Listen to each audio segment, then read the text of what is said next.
തമിഴ്നാടൻ ദളപതി വിജയ് തമിഴക വെട്രിക്കഴകം എന്ന പേരിൽ രാഷ്ട്രീയ പാർട്ടി രൂപീകരിച്ചതിനോട് പ്രതികരിച്ച കേരളത്തിലും സോഷ്യൽ മീഡിയ സജീവമാവുകയാണ്. ദളപതിക്ക് തമിഴ്നാട് കഴിഞ്ഞാൽ ഏറ്റവും കൂടുതൽ ആരാധകരുള്ള സംസ്ഥാനമാണ് കേരളം. അതുകൊണ്ട് തന്നെ അദ്ദേഹത്തിന്റെ രാഷ്ട്രീയ പ്രവേശനത്തോട് കേരളത്തിലെ ജനങ്ങൾക്കിടയിലെ അഭിപ്രായവും പ്രസക്തമാണ്. വിജയെപ്പോലെ മനുഷ്യസ്നേഹിയായ കലാകാരൻ രാഷ്ട്രീയ രംഗത്ത് വരുന്നത് പ്രതീക്ഷ നൽകുന്നതാണ്. ഇങ്ങനെയാണ് വിജയുടെ രാഷ്ട്രീയ പ്രവേശനത്തെ ആരാധകർ കാണുന്നത്. തമിഴ്നാട് രാഷ്ട്രീയത്തിലേക്ക് പ്രവേശിക്കുന്നതിനായി പ്രത്യേകം സിനിമകൾ ഉണ്ടാക്കുന്നവർ വരെ മുൻപുണ്ടായ സാഹചര്യത്തിൽ വിജയ് എടുത്ത തീരുമാനം ശരിയെന്നാണ് ചിലരുടെ പ്രതികരണം. സിനിമാ ജീവിതത്തിലൂടെ വലിയ ആരാധക സ്നേഹം സ്വന്തമാക്കിയിട്ടുള്ള ദളപതി നല്ല കാര്യങ്ങൾ തുടർന്നും പ്രവർത്തിക്കുമെന്ന് കരുതുന്നതായും പ്രതീക്ഷ അർപ്പിക്കുന്നവരുണ്ട്. വിജയ് നേതൃത്വം നൽകുന്ന തമിഴക വെട്രിക്കഴകം എന്ന പാർട്ടി 2026 തമിഴ്നാട്ടിൽ നടക്കുന്ന തിരഞ്ഞെടുപ്പിൽ നിർണായക ശക്തിയാകുമെന്നാണ് വിദ്യാർത്ഥികൾ ഉൾപ്പെടെയുള്ളവർ പറയുന്നത്. MK സ്റ്റാലിനും മികച്ച പ്രവർത്തനങ്ങൾ കാഴ്ചവെക്കുന്ന ഭരണാധികാരിയായതിനാൽ പോരാട്ടം അടുത്ത തവണ കടുപ്പമാകുമെന്ന വിലയിരുത്തലും ഉയർന്നു വന്നിട്ടുണ്ട്. മികച്ച പ്രവർത്തനങ്ങളുമായി മുന്നോട്ട് പോവുകയാണെങ്കിൽ വിജയുടെ തമിഴക വെട്രിക്കഴകത്തിന് തമിഴ്നാട് ഭരണം പിടിക്കാൻ ബുദ്ധിമുട്ടുണ്ടാകില്ല എന്ന് വിലയിരുത്തുന്നുണ്ട്. സിനിമാ താരങ്ങൾ രാഷ്ട്രീയത്തിലെത്തുന്നതിനോട് സമ്മിശ്ര പ്രതികരണമാണ് കൂടുതൽ പേരും പറയുന്നത്. എന്നാൽ വിജയിയെപ്പോലെ നന്മയുള്ള ആളുകൾ എത്തുന്നത് നല്ലതാണെന്നും പറയുന്നുണ്ട്.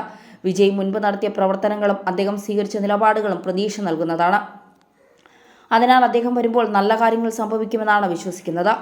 ചിലർ സിനിമാ രംഗത്ത് നേടുന്ന ജനപ്രീതി മുതലെടുത്ത് രാഷ്ട്രീയത്തിലെത്തുന്നത് ജനസേവനത്തിനല്ല എന്നും മറ്റ് ലക്ഷ്യങ്ങൾക്കാണെന്നും അത്തരക്കാരെ ജനം തിരസ്കരിക്കപ്പെടുമെന്ന ഒറ്റപ്പെട്ട അഭിപ്രായങ്ങളും ഉയർന്നിട്ടുണ്ട്. തമിഴ്നാട്ടിലാണ് വിജയ് രാഷ്ട്രീയ പാർട്ടി രൂപീകരിച്ചതെങ്കിലും ആ പാർട്ടിയുടെ ഭാവി എന്താണ് എന്ന് ഇപ്പോൾ രാഷ്ട്രീയ കേരളവും ഉറ്റുനോക്കുന്നുണ്ട്. അതേസമയം വിജയുടെ രാഷ്ട്രീയ പ്രവേശനം ഗുണപരമായ മാറ്റങ്ങൾക്ക് വഴിയൊരുക്കുമെന്ന് പറയുന്നു. രാഷ്ട്രീയ പ്രഖ്യാപനം നടത്തിയ വിജയ് നേരിടേണ്ടത് കടുത്ത വെല്ലുവിളികളാണ്. കമൽഹാസൻ, വിജയകാന്ത് തുടങ്ങിയവർ പരീക്ഷിച്ച് പരാജയപ്പെട്ട സ്ഥലത്തേക്കാണ് വിജയ് ചുവടുകൾ വെച്ചത്. രാഷ്ട്രീയ പാർട്ടി രൂപീകരിച്ച 2 വർഷത്തിനുള്ളിൽ മുഖ്യമന്ത്രിയാവുക എന്ന ലക്ഷ്യം യാഥാർത്ഥ്യമാക്കുക ഒട്ടും എളുപ്പമാകില്ല. ഉചിതമായ സമയത്തിനായുള്ള കാത്തിരിപ്പ് വിജയ് അവസാനിപ്പിക്കുമ്പോൾ തലമുറ മാറ്റത്തിന്റെ പടിവാതിലാണ് തമിഴക രാഷ്ട്രീയം. തമിഴ് രാഷ്ട്രീയത്തിന്റെ പുത്തൻ തലമുറയിൽ ആരാകും വാഴുക എന്നത് കാത്തിരുന്ന് കാണേണ്ട ഒന്നാണ്. യുവ വോട്ടർമാരിലാണ് വിജയുടെ കണ്ണും.